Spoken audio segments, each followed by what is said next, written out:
Hey guys, Anthony, Fourby4diesel. I recently went into Bunnings and I was looking for a riveter, fresh rivet gun, something decent quality, and I thought, technology, let's go straight to the +1 range and see what they've got. And unless the Bunnings I was in didn't have one, hear that echo? Echo? Yeah, this is the other Prado hospital. This is the farm shed. But anyway, that's another story in another video. Subscribe, turn the bell on. But look, I was in Bunnings. I was looking for that rivet, that battery rivet gun, because good Fourby4diesel workshop partner, friend of ours, has got an awesome air rivet gun, which I haven't actually owned or used. I don't really do that much riveting. And I thought, it was really riveting. But look, at the end of the day, the story is I got distracted. I couldn't find the riveter. So if there's a +1 riveter comes out, please let me know, because that's what I want. That'd be awesome. I'd imagine, you know, the skin's probably $100, just like all the other stuff. But what I did see, I saw this little compressor and I went, that's interesting. Now it's only got a small tank. I haven't got much of the specifications on me. I'm sure you can Google it and check it out. But I was just going to give you some real world testing or experiences what we've had so far. And this is only preliminary. We've hardly used it. No, I'm not going to go down the paddock and let all 4 tyres down and pump them up just for a video. But well, unless I get really bored, I might do that. So don't go and buy one of these yet, because I'm not that excited, but I'll just show you what we got. So we purchased the +1 compressor. I'm going to give you some testing and information we've done so far. We've got a 5 amp hour battery on it that it doesn't come with for $199. What's really good if you have got a compressor, it comes with a Nitto air fitting, you can see on there. You can buy these short air lines with a blower already on it at Bunnings for they're about $20, $22. I think they're pretty good value for money compared to buying these stretchy hoses where you get nothing. I'll give you an example. You buy that air gun separately, I think it's about $20. Then, so you might get a hose, but then see on your air, I'm not sure if those ones come with it or not, but for example, this inflator, and I'll tell you why I chose the Azito one in a moment, but I had to purchase separately for about nearly $10 the Nitto fitting to go on the end of the Azito. It doesn't come with. So by the time you're up for, you know, your blower, plus your fitting, plus your hose, it's not really good economy. I'm sure this hose is probably better quality than that one, but for an air blower, that's all you need, and that's all the length you need, because you can take the compressor to where the job is, wherever you want to go. There's no need for a long lead anymore. So what I've done is I fully charged the battery, I switched it on, and you can see it's on almost 120 kPa. It might have leaked down a little bit. That's been holding pressure overnight. So what I did was, because that's the first thing we want to know, how well is it sealed? You can see it's switched on, see the on and off switches on the side there, or in the middle there. It is actually switched on. I did this test with this one plugged in, and it leaked down to 0 overnight. So whether it's somewhere in the Azito thing or whatever. So beware of that. If you do buy that and that, it'll hold pressure overnight, which is really good. You know it's not leaking, but you should of course switch it off anyway, and have it switched off while you're changing the batteries, that sort of thing. It probably takes about 90 seconds. I didn't time it, I'm estimating, so more better information coming soon. It takes about 90 seconds to air up. What I want to do here is blow some compressed air and let the pressure down, and you can time it yourself in this video, how long it takes, and you can have a listen to how it runs and how fast it comes up. So we're just going to grab the airline there. Right, so we're just going to sort of a few bursts like what we normally do, blowing, you know.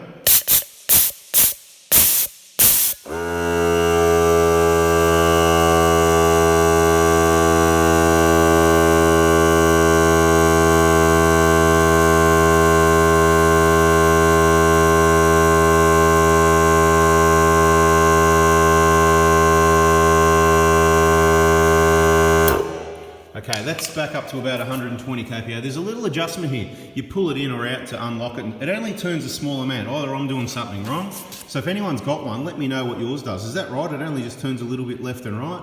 I think it's locked, pushed in, and you pull it. Hang on, no, it's pushed in, locked. Yeah, you pull it to unlock it, as it says in the picture on the knob. But it only turns like a few degrees type thing. So I don't know if there's something wrong with this one. I doubt it. It's probably just the way they are, but there's probably minimal adjustment in it, if you know what I mean. Let's just have a look. I'll show you what. Let's see if I can do it one-handed.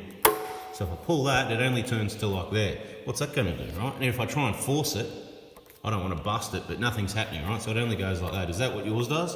Because I can't see what the difference is going to be. So let's leave it up that end though. Let's do this again. We'll run it down a bit lower this time, but I hope you notice it goes out pretty quick. So if you want a lot of air, if you're a spray painter, forget it. there's not many air tools that you use these days. You're gonna maybe want to pump up tyres.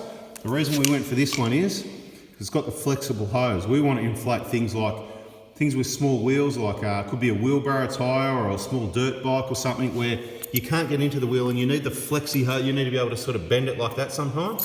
So that's why we went for that. And that's the first time I've used one of those. Cheap, I don't know, 10, 15, 20 bucks. It was pretty cheap anyway. We already had a spare airline in the Prado hospital, so we've got that set up for the inflating tyres, which we will use out on the paddocks one day. And we'll do a video on that. If we get bored, like I said, we'll let 4 tyres down and pump them up, let you know how long it takes. We may get round to that, but we'll just show you again with this one.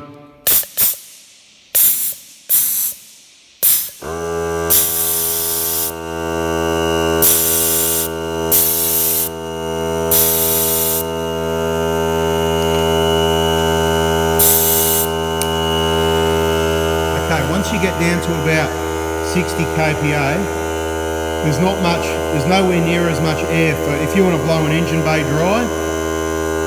Let's see what it's like now. It's on around about 80. Sorry about the noise. Well, not that exciting. Around 80 to 90, I'd say is minimum.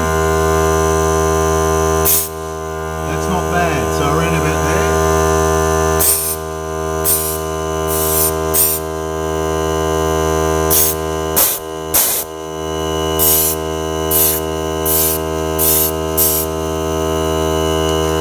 Once it goes down under 60, the blowing is pretty crap, you know what I mean? So this is, we'll just let it pump up and then I'll give you a bit more information. This is letting you see how long it takes.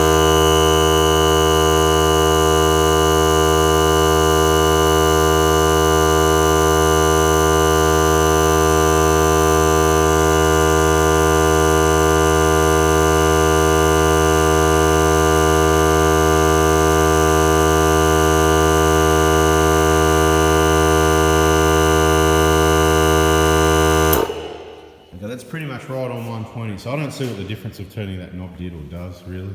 Might be a couple of kPa or something. So Ryobi didn't give me this or pay me to do this. It's just, you know, me, it's one of my, we'll call it Sunday things, you know, where I went, okay, compressor, I might give one of these a go. And I'm still in 2 minds, I might take it back. So don't go buy one yet. We need to do more testing. We might go, you know what, this is useless. And it's like brand new. We can pack it away in the box and send it back for a full refund, no problem. All the packaging's there, it'll be just like a new one, and somebody else like yourself can have it. But we're not sure yet. The point is, using it for blowing, the pressure goes down really quickly. So if you want to compress around your workshop, say you've been watching my channel and you're doing a bit of servicing yourself and you want to have compressed air to dry your engine bay or clean, it's probably enough for cleaning like a MAF sensor, you know, quick, this sort of thing's all you need.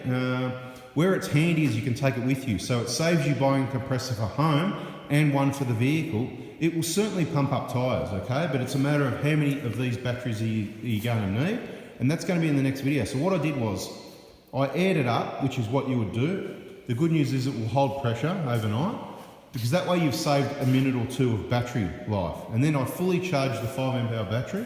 That's what I've done now, so it's still on full. So what we're going to do quickly now, we'll take it over to the charger and plug it on the charger and see, because it's got a little indicator on it. Actually, we don't even need to plug it on the charger. Let's do this.